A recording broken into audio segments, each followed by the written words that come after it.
our media is so subsidized by the government that anything that runs against government dictates, and I hate to say that about a country like Canada, is just minimally covered or not covered at all. I had no idea that the American truckers were flying Canadian flags. You'd think that'd be news in Canada, because isn't it news when Canada becomes interesting? And in fact, I know almost nothing about the truckers' convoy in the U.S. to Washington, and I do try to follow the news. The Canadian truckers here, they were pushing back against what they regarded as unwarranted government overreach and intrusion into their private lives on the COVID front fundamentally. And I was a supporter of the truckers right from day one. I believe, like you do, that truckers and farmers and the men, particularly the men and the women who work on those frontline occupations, have a pragmatic wisdom that the intellectual types often don't. And I've also noted, too, that the intellectual socialist types really like the working class in principle, but they actually don't like the working class as such, because they tend not to hold the same utopian intellectual views that the globalists do. And so we saw that in spades in Canada. And I've seen my government take a turn for the worse on multiple dimensions in Canada that's jaw-dropping in its continuity and depth. And it's clearly the case that Canadians haven't woken up to that yet, although perhaps they're starting to. And a huge part of that is this appalling and unconscionable media collusion. And so now we see something similar happening in Europe, particularly in the Netherlands. And we should let everyone know, and you have to listen to this. This is so important. You know, the Netherlands is the world's second biggest exporter of agricultural products. This little tiny postage stamp of a country that was scraped out of the ocean has managed to put itself together so that it can not only feed itself, but so that it's a major agricultural supplier worldwide. It's a phenomenal accomplishment. We should be so happy with the Dutch farmers that we can hardly stand ourselves. And instead, the courts in particular have mandated that the farmers be scuttled. And the government, their own government, has basically come out and said, well, because you guys pollute so much, we have to crack down on you, as well as reducing the speed limits of our cars, which is another appalling move. And we're sorry, but a lot of you are going to have to go out of business. But, you know, to make an omelet, a few eggs have to be broken. And as the president of Greenpeace in the Netherlands said recently, well, we know we're not going to combat climate change, the climate change emergency, without inconveniencing a few people. And now there's, 40,000 truckers in the Netherlands who are up in arms. And I believe 100,000 people have protested in Spain. And this is spreading into Germany and into the fishermen in the Netherlands as well, who are also being pressured by these utopian types. Well, partly because of the Ukraine conflict and the fact that we're wiping out a big chunk of the world's wheat supply and fertilizer supply, that we're going to be putting about 150 million people under intense food pressure, really starting this fall. I think that's when it's going to kick in. And my sense is, well, there's no way that can happen without mass migration pressure on Europe, maybe of a scale that makes the last migration crisis look like virtually nothing. And so am I being paranoid about that? You seem to be thinking along the same lines. And you said you've seen this coming for about 3 years. I think you're understating it, actually. So what's going to happen in the fall? I started warning in January of 2020, actually, and I've warned every day since. And at this point, I warn about, a half a dozen times a day. So, PAN4. Let's talk about PAN4 first. Pandemic, famine, war. Triangle of death. They always go together. If you get a big war or a big pandemic or a big famine, you'll get the other two.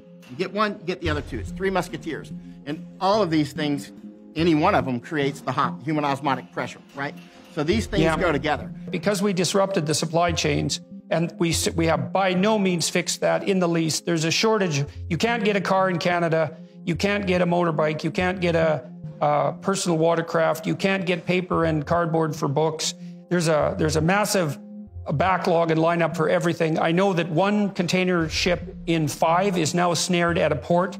And so I know what happens when you put pressure on the supply chain. The people who suffer for that the most are the people at the bottom of the economic hierarchy. And so those are going to be people that are barely hanging on in developing countries, especially in North Africa. That would be my guess where this is going to have the biggest effects.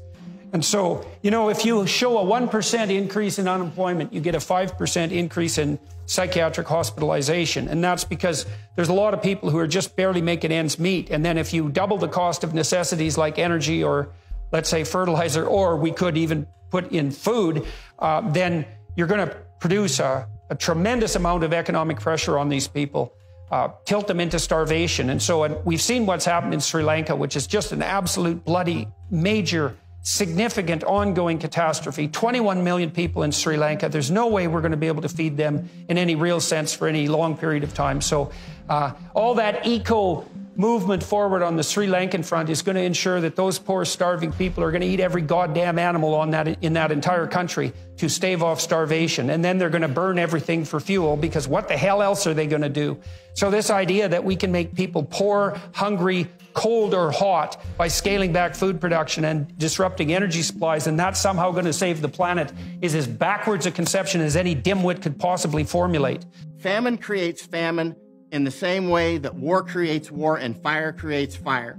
Famine creates famine. So when we go into these initial phases of famine, you'll see immediately, obviously, price controls will start to be enforced. This happens every time.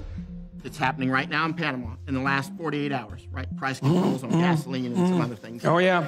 Okay. A lot of violence now in Panama. In fact, just minutes before you and I came on, I was talking with a friend in Panama about the current situation. That's how close I keep tabs on Panama, for various reasons. One is the Panama Canal. And so another thing is for instance, when people are hungry, as you know, within 48 hours, they're going to hit the streets, right? And they'll start robbing the stores. They'll start robbing the trucks and the trains and the boats. And so then supplies stop going. Governments always start taking food from the farmers. They, without exception, in my study over the years, the governments always go for the farmers. And like in Egypt recently, forcing the Egyptian farmers to sell to only approved warehouses, that sort of thing. So people start robbing from the farmers as well, right? And then the farmers say, "Hey, I'm either bankrupt or I'm not making any money," and so the farmers stop farming. So that's how you see we get into the second season of this, right? And so the famine creates more famine, just like fire creates fire. And then famine, let's say you have 20 million people that are hungry in Sri Lanka. And as their nutritional, resources diminish, so too does their physical resilience. And now they're open to disease. Many of the people that die in famines actually die from things like, they call them famine fevers. One of those is typhus. Another is relapsing fevers. Cholera, which is not a famine fever, waterborne, of course. Anyway, the bottom line is, many of the people, if not most, who die during famines are actually from disease. And then this causes that human osmotic pressure, and these sorts of things often lead to more war, right? So it's a recursive sort of, the factors just keep, it's almost a fission reaction, right? Obviously, Sri Lanka has collapsed entirely, and there's absolutely no doubt whatsoever that a major part of the reason that Sri Lanka collapsed is because the globalist utopians gathered the reins of government in Sri Lanka, because it was actually developing at quite a rate. And as you said, it had a lot of food and not a bad general income level just a few years ago. So this wasn't a catastrophic country to begin with. It was a country on the move upward, and it was completely scuttled by these globalist plans. Even Trump warned them about this years ago, love him or hate him. He was very clear about it. And we just had an explosion roughly a month ago at a Texas port, an LNG facility, which is critical, right?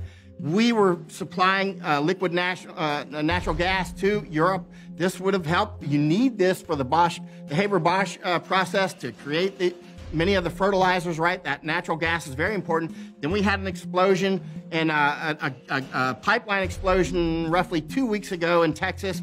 And then we just had another natural gas problem at a plant in Oklahoma. We've had 3, Oklahoma, 2 in Texas, right? Meanwhile, they're being shut off from Russia. And we've got a potential war brewing here, for instance, between Iran and Israel. Imagine where that could go on energy supplies.